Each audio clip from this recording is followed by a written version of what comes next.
Over in the Upside Down, Hopper and Elle struggle to find a way past the massive wall. Even when Elle pushes her powers to the limit, she still can't break through it. Just then, a squad of soldiers moves in on their position. Mounted on an armored vehicle is a neural suppression device that emits a disruptive frequency, causing Elle excruciating pain and making it impossible for her to focus her powers. It turns out this is the military's countermeasure against people with abilities like hers. As the soldiers close in, Hopper and Elle duck into a nearby blind spot. Unfortunately, one soldier notices a knife Hopper accidentally left embedded in the wall and immediately alerts the others. When a soldier is about to uncover their hiding place, Hopper acts fast and shoots him, triggering a fierce firefight. Outnumbered and under heavy fire, Hopper tosses 2 grenades to slow the soldiers down, then manages to shoot and destroy the suppression device. With the interference gone, Elle's powers come flooding back. She steps out and swiftly takes down the last remaining soldier. Back in the real world, Will explains to everyone that he can connect directly to Vecna's victims.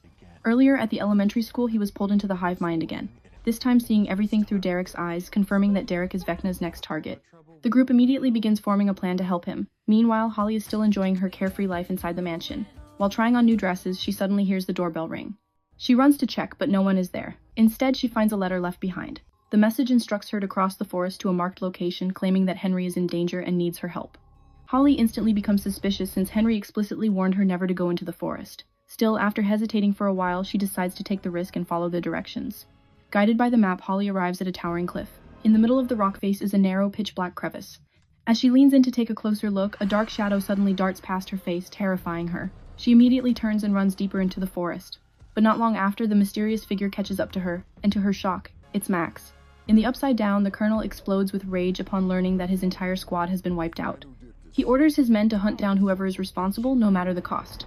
At the same time, Hopper and Elle are hiding out in a nearby junkyard, where they capture the only surviving soldier and take him hostage. Elle believes he might know how to get past the wall, so she proposes entering his mind to extract the information.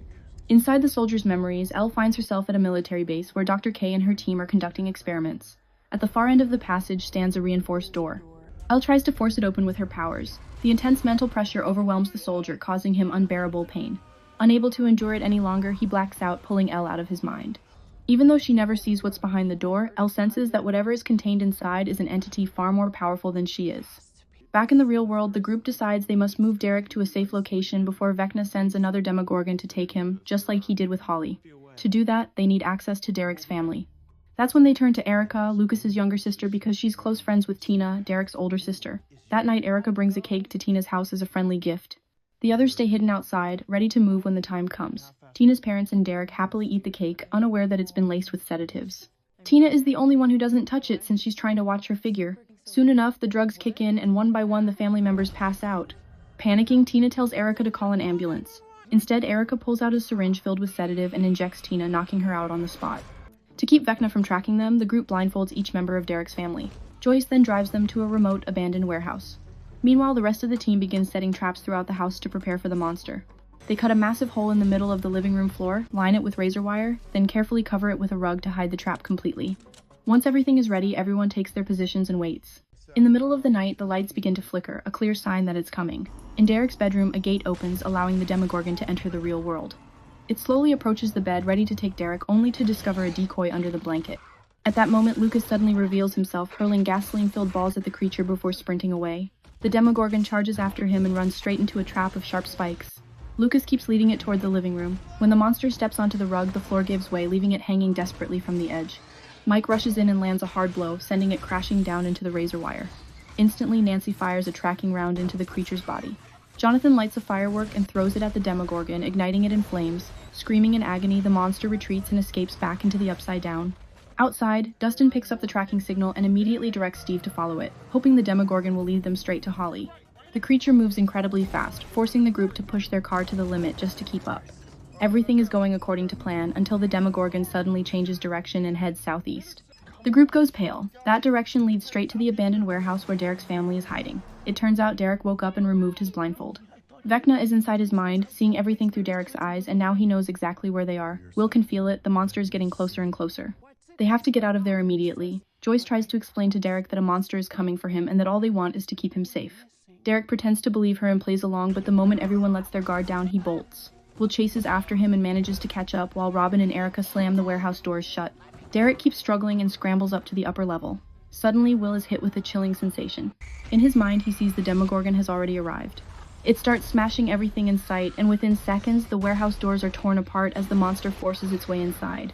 Only then does Derek truly realize that everything they said was real. As everyone panics and backs away, Joyce grabs an axe and bravely charges forward, using all her strength to push the creature back outside. At that exact moment, Steve comes flying in with the car, slamming straight into the Demogorgon and sending it crashing several feet away. Badly injured, the monster quickly opens a gate and escapes. Not wanting to miss the chance to follow it, Steve floors the gas and drives straight through the gate before it can close, successfully bringing the whole group into the Upside Down. They continue chasing the creature, but before long the car suddenly slams into a massive wall. Meanwhile, Will is still connected to the hive mind. Through the monster's own eyes, he sees the other children being held captive. The sight is so horrifying that Will turns pale. Once he regains his composure, he quickly sketches what he saw. The group soon realizes the truth. Vecna's target isn't just Holly or Derek, he's going after many children at once. Just then, Mike and Lucas rush over with urgent news. It's not just Vecna the kids need to worry about, the military is after them too. Earlier, they personally witnessed all the children in town being loaded onto a military transport. At the military base, Dr. K explains her reasoning. On the night Holly disappeared, Elle was seen at the scene. Then just one day later, 3 more children vanished. Dr. K concludes that Elle must be the one abducting them. Gathering all the children at the base is actually a trap meant to lure Elle out into the open. Elsewhere, Max leads Holly back to where she's been staying. Mike used to have his friends over all the time, including Max, so Holly recognizes her right away. The one thing that deeply confuses Holly is how Max can be standing here when she's supposedly still in a coma at the hospital. Sensing her doubt, Max finally tells her everything. It all started the day Vecna attacked her. For a brief moment, Max believes she actually died, but then something pulled her into a strange world. It looks exactly like Hawkins, but from 30 years ago. At first, Max thinks she's traveled back in time, but no one can see or hear her, as if she's nothing more than an observer. That's when she realizes the truth: she's trapped inside Henry's mind. This nostalgic world is actually a prison built from countless memories where Henry keeps his victims. Max has tried escaping over and over again, only to be dragged back to the starting point every time. Until one day, she hears a familiar sound, the song she loves most. Following the music, she finds a gate. On the other side, she sees herself lying in a hospital bed, with Lucas sitting beside her. The song is coming from the player Lucas turned on. Max runs toward the gate, just one step away from freedom, when the music suddenly stops. The gate vanishes right in front of her. Moments later, Henry appears. Terrified, Max runs, with him close behind. But when they reach the mouth of this cave, Henry suddenly freezes. Something inside frightens him so deeply that he can't take another step. From that day on, Max chooses this cave as her refuge, the only place where she feels safe.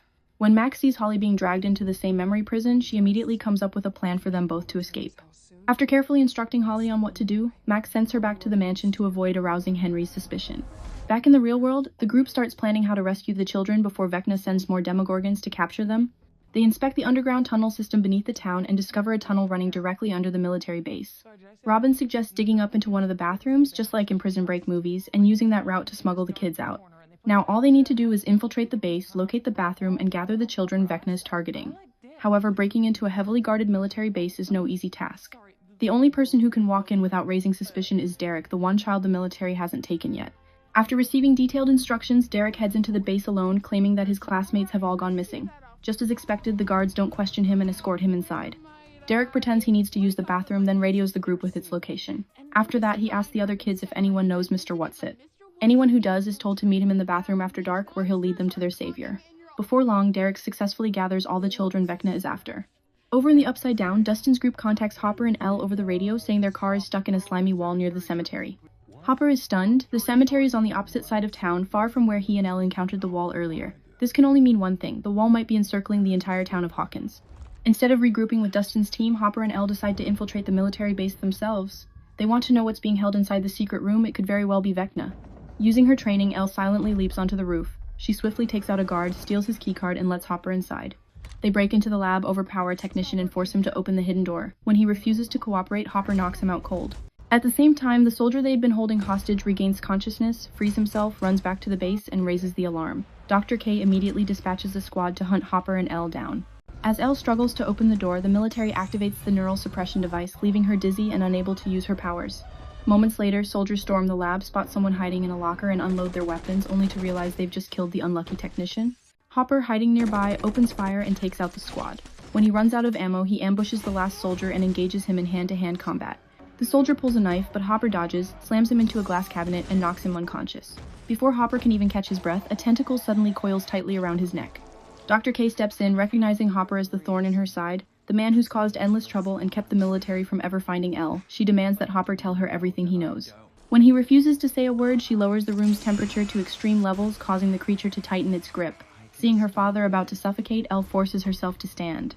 Staggering forward, she attacks Dr. K with a pair of scissors. Hopper seizes the moment and kicks the temperature control, heating the room back up and forcing the creature to release him. He grabs Dr. K's gun and knocks her unconscious. Back in the real world, Murray brings the group all the equipment they'll need and the operation quickly gets underway. They head for the entrance to the underground tunnels beneath the town. Along the way, Mike asks Will what it feels like to connect to the hive mind. Will says it's like an endless nightmare, seeing through the monster's eyes as they slaughter innocent people, completely powerless to stop it. That's when Mike has an idea. He tells Will that he can turn that trauma into strength.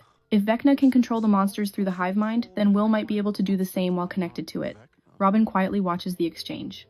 From the way Will looks at Mike, she realizes something Will has never said out loud. He likes Mike, and those feelings have been tearing him apart. To help Will find his courage, Robin shares a personal story. Back in 9th grade, she was madly in love with a girl named Tammy. She built countless perfect scenarios in her head until one day Tammy got a boyfriend. Everything collapsed overnight. But in the end, Robin realized she'd been searching for answers in other people when the answer was inside her all along. Once she let go of the fear of being her true self and chose to live freely, happiness and meaning followed on their own. The story deeply moves Will. For the first time, he starts seeing his true self in a more positive light, no longer trying to hide from who he is. Just then, the group reaches their destination. Mike and Lucas begin digging through the soil above them, opening a path straight into the military base. In the Upside Down, Hopper hands Elle a compass and tells her to make her way to Dustin's group. Elle refuses to leave on her own, and that's when she notices the explosives strapped to Hopper's body. Hopper explains it's just a backup plan. If things go wrong, then at the very least he'll take Vecna down with him. He reassures Elle, telling her how incredibly proud he is of her and everything she's accomplished. With that, Hopper turns and walks back toward the chamber. Elle desperately tries to stop him, but the neural suppression device leaves her dizzy and too weak to move. Memories of his young daughter, who died from a terrible illness, flood Hopper's mind, hardening his resolve. Even if it costs him his life, he's determined to destroy Vecna and protect the people he loves. At the cemetery, Dustin's group attempts to break through the wall. After doing the math, they realize it's impossible. Just as suspected, the wall forms a closed circle around the entire town. At the center of that circle lies Hawkins National Laboratory, the birthplace of the nightmare and the site where the very first gate to the Upside Down was opened. Believing the wall is connected to the lab, the group decides to head there to investigate. Meanwhile, Mike and Lucas finish digging their way up into the bathroom. Joyce starts sending signals over the radio. Receiving the message, Derek motions for the other kids to move toward the bathroom. Using a ladder, they carefully guide the children down into the tunnel. While waiting for the rest, Robin leads 3 of the kids out first. Everything goes smoothly until it doesn't. Earlier while digging, they accidentally damaged a water pipe and water begins spreading through the area. Mike and Will try to seal the leak, but the water keeps spreading into the next room. A curious girl comes to check it out, spots the strangers, and immediately runs off to alert the guards. Realizing the plan has been exposed, Derek rushes the remaining kids into the bathroom and barricades the door. Mike and Will quickly move in to help. But moments later, the soldiers break through and the group is captured. Only Lucas manages to lead 2 of the children into the tunnel in time. Outside, Robin's group has already made it out. Murray has a vehicle ready to get the kids out of town, far beyond Vecna's reach. Meanwhile, Mike and the others are brought before the colonel. They explain that the children are in danger and need to be taken out of Hawkins immediately. The colonel refuses, insisting the base is the safest place for them. As the argument continues, the lights suddenly begin to flicker. In Will's mind, he sees the Demogorgons closing in. Seconds later, one bursts up from the ground and attacks. The soldiers open fire, but their bullets barely slow it down. More Demogorgons emerge, joining the slaughter. One by one, the soldiers are brutally killed. Mike and Joyce try to get Will and the children out of there. They don't make it far before another Demogorgon blocks their path. Just in time, a soldier uses a flamethrower to drive it back. However, the creature's pain hits Will like a truck. Because he's still linked to the hive mind, he feels everything it feels, and so do all the other Demogorgons. In the Upside Down, the neural suppression devices suddenly shut down. Hopper has disabled them. He returns to Elle and leads her to the secret chamber. Elle freezes when she sees what's inside. It isn't Vecna. It's Kali, her sister who possesses the power to create illusions. At the same time, Vecna steps through a gate into the real world. Bullets are useless against him, and even attacks from flamethrowers are effortlessly deflected. Anyone who stands in his way is instantly killed. In mere moments, the entire military force is wiped out. Vecna then resurrects the Demogorgons back and commands them to capture the children. In the tunnels, Lucas's group is blocked by 2 Demogorgons. Lucas steps forward to protect the children and is brutally injured. Above ground, Murray tries to drive the kids away, but the monsters catch up and leap onto the truck bed. The vehicle swerves violently before flipping over. One by one, the children are dragged through gates leading back into the Upside Down. Back at the base, Vecna pulls Will closer and reveals why he targets children. They're weak both physically and mentally, which makes them easy to break and easy to control. Will was the first to show him that truth, and now Vecna is hunting children just like him. With that, Vecna coldly walks away. Will suddenly remembers the first time he met Mike, the bright, carefree days when they were just kids. Whether it was friendship or something more, they once shared a time that was innocent, joyful, and full of happiness. That memory becomes the answer Will has been searching for all along. Back in the present, the Demogorgons prepare to finish off Mike and the others, but just as they're about to strike, their bodies freeze in midair, lifted off the ground. One by one, their limbs begin to snap and twist exactly like the way Vecna kills his victims. There's only one difference this time. The one doing it isn't Vecna, it's Will.